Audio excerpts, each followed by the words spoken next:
भावा, अरे ऊस बिलात नाही आधी गाडी घेऊया, पाणीपट्टी नंतर भरूया. अरे मर्दा, गाडी घेऊन पेट्रोलवर खर्च करण्यापेक्षा पाणीपट्टी भर आणि भविष्यात शेतीच्या पाण्याची चिंता मिटवू. कोल्हापूर पाटबंधारे मंडळांतर्गत कोल्हापूर पाटबंधारे विभाग दक्षिण आणि उत्तर कोल्हापूर यांचे विनम्र आवाहन. पाणीपट्टी भरा, जलसंपदा विभागास सहकार्य करा. उत्तरेश्वर चषक फुटबॉल स्पर्धेत शिवाजी तरुण मंडळाने खंडोबा तालीम मंडळावर टायब्रेकरवर 4-2 गोलनी विजय मिळवत अंतिम फेरीत केला प्रवेश.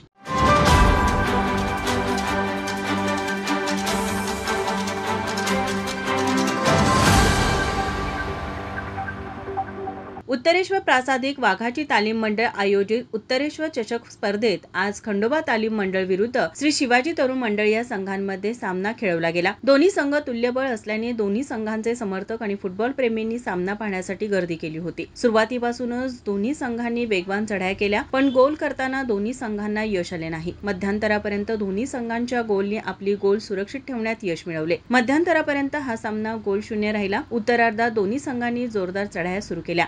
46व्या मिनिटाला खंडोबाच्या अमीन खजीरनं चेंडूवर ताबा मिळवत शिवाजीच्या खेळाडूंना चकवा देत छोट्या डी मधून गोल नोंदवत खंडोबा संघाने 1-0 गोलने आघाडी घेतली. त्या पाठोपाठ 48व्या मिनिटाला खंडोबाच्या पृथ्वीराज साळुंखेच्या कॉर्नर पासवर शिवाजीची बचाव फळी भेदत असीम खजीरनं उत्कृष्ट गोल करत खंडोबाला 2-0 अशी आघाडी मिळवून दिली. खंडोबा संघाने शिवाजी संघावर 2 गोलची आघाडी देत दबाव वाढवण्याचा प्रयत्न केला. शिवाजीकडून करण चव्हाण, बंदरे, सिद्धेश साळुंखे, दर्शन पाटील, खुर्शीद अली, बसंता सिंग यांनी चढाया केला. शिवाजीच्या सुयश हंडेच्या पासवर 62व्या मिनिटाला संकेत साळुंखेनं संघासाठी पहिला गोल नोंदवून खंडोबा संघाची 1 गोलने आघाडी कमी केली. तर शिवाजीकडून चढाया सुरूच राहिल्या. इंद्रजित चौगलेच्या पासवर संकेत साळुंखे याने 77व्या मिनिटाला हेडद्वारे गोल करत खंडोबा संघाशी 2-2 अशी बरोबरी केली. संपूर्ण वेळेत हा सामना 2-2 असा बरोबरीत राहिल्यानं पंचांनी हा सामना टाय ब्रेकरवर खेळवला असता शिवाजी तरुण मंडळाने 4-2 गोलने खंडोबा संघावर मात करत अंतिम फेरीत प्रवेश केला.